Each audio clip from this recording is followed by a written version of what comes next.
Hello friend, I will teach you mathematics of class 9th. So, chapter number 8 quadrilateral exercise 8.1 question number 8.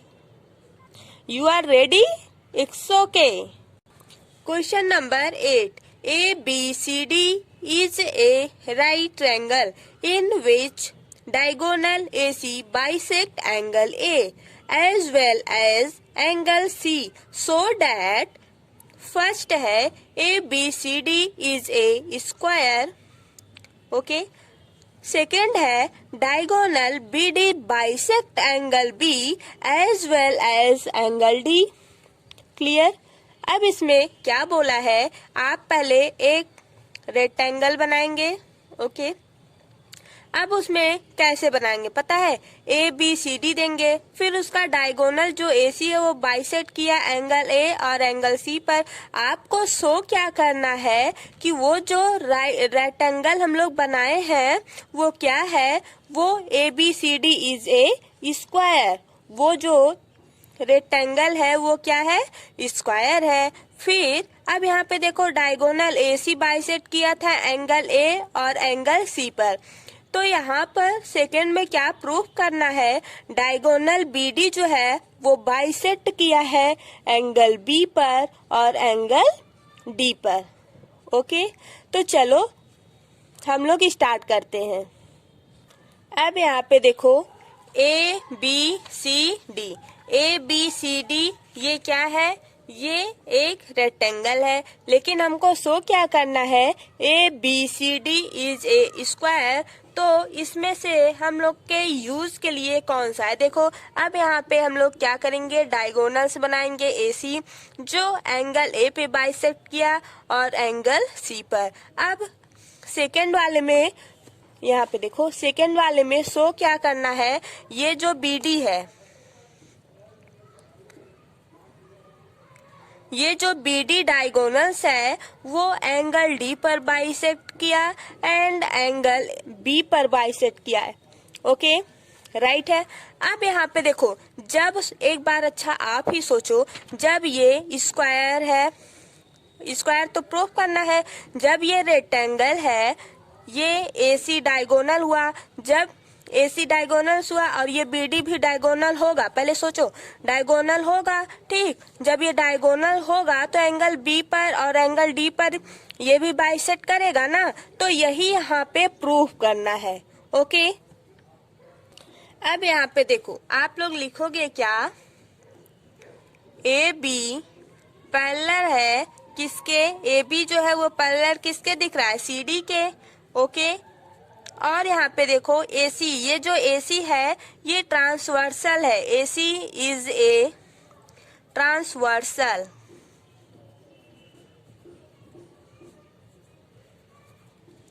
Okay. अब यहाँ पे देखो angles हम लोग लेते हैं, कौन सा, पहले तो हम लोग एंगल लेंगे, एंगल BAC. इसको अलग से फिगर बनाते हैं तब समझ में आएगा. अब यहाँ पे देखो, आप A ले लिए, B ले लिए और C, तो एंगल BAC और एंगल DAC मीन DA या DCA बोलो.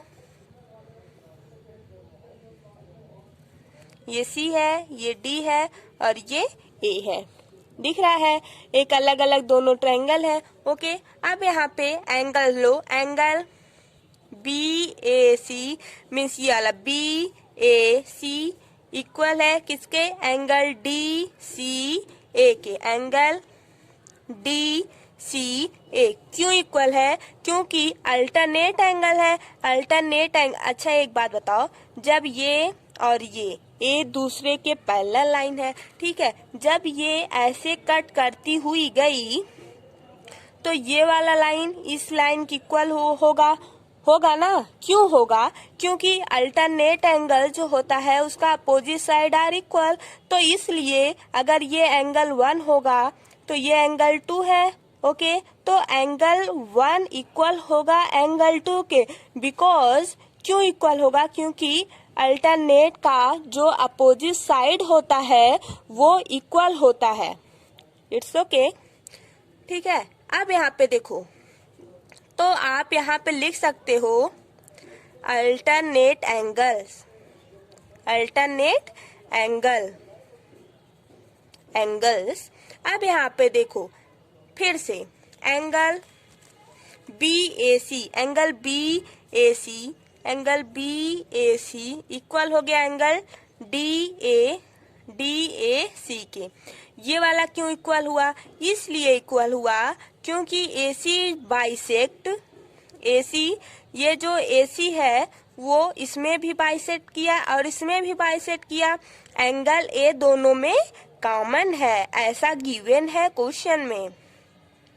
अब यहाँ पे देखो AC बाइसेक्ट किया है क्वेश्चन में कि नहीं? एंगल A और एंगल C के बाइसेक्ट है। ओके, अब सिमिलरली से ये ऐसा क्वेश्चन में गिवन है तो इसलिए हम यहाँ पे लिख दिए। अब यहाँ पे देखो एंगल BAC यहाँ पर भी है और एंगल BAC यहाँ भी है। एंगल BAC इक्वल है किसके? एंगल DCA के। और यहाँ किसके इक्वल है? एंगल DAC के। तो हम बोल सकते हैं जब ये एक दूसरे के इक्वल हुआ तो हम बोल सकते ये भी एक दूसरे के इक्वल होगा। ओके, अब यहाँ पे देखो एंगल DCA किसके इक्वल हो जाएगा? एंगल DAC के। क्योंकि देखो DA जो है, ये जो DA है वो किसके इक्वल हो जाएगा? CD के।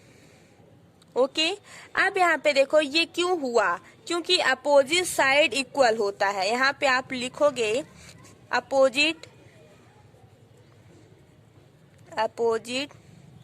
Side to equal angles in triangle DAC are equal. So DA equal to CD, right. अब हम लोग आगे बढ़ते हैं। अब हम लोग यहाँ पे लिख सकते हैं AB जो है वो किसके इक्वल है? CD के। एंड DA जो है वो किसके इक्वल है? BC के। क्यों? क्योंकि opposite side of rectangle, opposite side of rectangle. अब यहाँ पे देखो AB जो है वो BC की इक्वल होगा, BC जो है वो CD की इक्वल होगा और CD जो है वो DA के इक्वल होगा। तो हम यहाँ पे बोल सकते हैं angle A equal to angle B equal to angle C equal angle D। और ये चारों एंगल्स किसके इक्वल होगा? 90 डिग्री के। क्यों? क्योंकि ABCD is a rectangle, ABCD is a rectangles. Okay, इतना आपको समझ में आ गया होगा। तो अब यहाँ पे देखो आप बोल सकते हो a square is a parallelogram. जो स्क्वायर होता है वो पैरेललोग्राम होता है in which one angle is right angles and all side are equal. तो ओके, आप लोग इसको लिख लेना। अब यहाँ पे देखो, अब ये आप बोल सकते हो ना ABCD इज ए स्क्वायर। तो यही आपको क्या करना था? प्रूफ्ड करना था। ओके, तो ये आपका आंसर हो गया। अब यहाँ पे हम लोग फिगर बना लेते हैं। यहाँ पे स्क्वायर का, ठीक है। ये क्या है? A है और ये B, ये C और ये D। यहाँ पे हर एक एंगल जो है वो 90 डिग्री का है और यहाँ पे O था। ओके, अब यहाँ पे सेकेंड, ये ABCD इज ए स्क्वायर। अब हम लोग सेकेंड वाला प्रूव करते हैं, ठीक है। अब इसमें कौन कौन सा ट्रायंगल लोगे? Triangle BAC D and triangle B C D. देखो बी ए डी ये वाला ट्रायंगल लेंगे, दूसरा कौन सा लेंगे, बी सी डी। देखो यहाँ पे एक ये वाला लिए डी ए बी, और दूसरा कौन सा लिए, ये वाला लिए, इसमें भी बी आएगा, डी और सी। को बी सी डी और बी ए डी ये दोनों ट्रायंगल्स लिए। अब इससे ये हम लोग बस इसी ट्रायंगल को क्यों लिए, क्योंकि हमको एंगल बी और एंगल डी पर ये जो बी डी डायगोनल्स है वो बाइसेक्ट किया एंगल बी पर और एंगल डी पर, इसलिए हम वही ट्रायंगल लेंगे जो जिसमें एंगल बी और एंगल डी दोनों आए। अगर हम लोग ये वाला ट्रायंगल ले लेते, कौन सा, B C A, that clear. अब इसमें देखो बी तो आ रहा है बट डी नहीं आ रहा है, ए और सी आ रहा है ना, तो हमको प्रूफ क्या करना है, जो प्रूफ करना है वही ट्रायंगल हम लेंगे। देखो अब यहाँ पे डी है और बी है, इसलिए हम लोग डी बी वाला ट्रायंगल लिए। अगर हम लोग ये वाला ले लिए होते सी ए डी, तब इसमें बी नहीं आता बट डी ही रहता। बट हमको प्रूफ क्या करना है, ये जो बी डी डायगोनल्स है इस पे बाइसेक्ट किया, किस पे, एंगल बी पर और एंगल डी पर, ये प्रूफ करना है। इसलिए हम लोग वही ट्रायंगल लेंगे जिसमें बी और डी, इसमें भी देखो बी डी है और इसमें भी बी डी है, तो इसलिए हम लोग बी डी ट्रायंगल को लिए हैं। दोनों में बी डी आया है इसलिए इसको चूज किए हैं, क्योंकि हमको एंगल बी और एंगल डी बाइसेक्ट किया है किस पे, डायगोनल बी डी पर। ओके अब यहाँ पे आप क्या करोगे, जो जो कॉमन है, ट्रायंगल लेने का मतलब क्या है, ट्रायंगल अगर आप लिए तो यहाँ पे देखो क्या क्या सिमिलर है, क्या एंगल्स इक्वल है और क्या गिवन दिया। जब उसको लिखोगे फिर कौन सा फार्मूला यूज करना है उसको लिख के फिर सीपीसीटी से प्रूव करना है, और कुछ भी नहीं है, दैट राइट। अब यहाँ पे देखो B A equal to B C, B A equal to B C, क्यों इक्वल है भाई, इसलिए इक्वल है क्योंकि side of A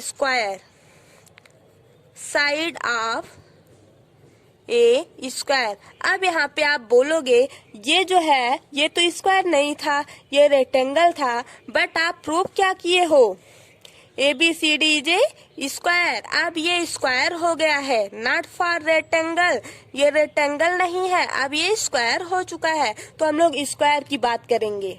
okay right. अब यहाँ पे देखो ए डी यहाँ पे है और यहाँ पे क्या है, C D, A D equal to C D, क्योंकि यही वाला ऊपर वाला साइड ऑफ स्क्वायर। ओके अब यहाँ पे देखो कुछ चीजें कॉमन दिख रही हैं कि नहीं, यहाँ पे डी बी है, यहाँ भी डी बी, हाँ डी बी डी लिखो, B D equal to B D, क्यों इक्वल है भाई, क्योंकि ये कॉमन है, क्यों इक्वल है, क्योंकि ये कॉमन है। ओके अब यहाँ से आप क्या प्रूफ करोगे, देखो सब कोई एंगल है नहीं, सब साइड ही इक्वल है, तो बाई यस कांग्रुएंट रूल से यह प्रूफ होता है triangle B A D that similar triangle B C D. It's okay, I hope आपको समझ में आ गया होगा।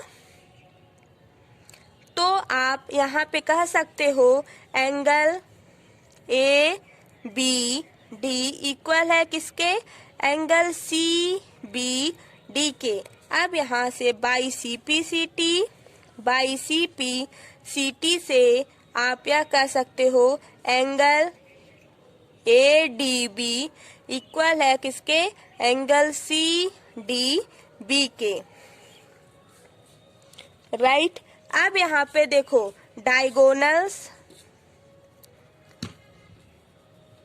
Diagonal B D bisect angle B as well as angle D. तो ये आपका प्रूफ हो गया। Thank you, bye bye.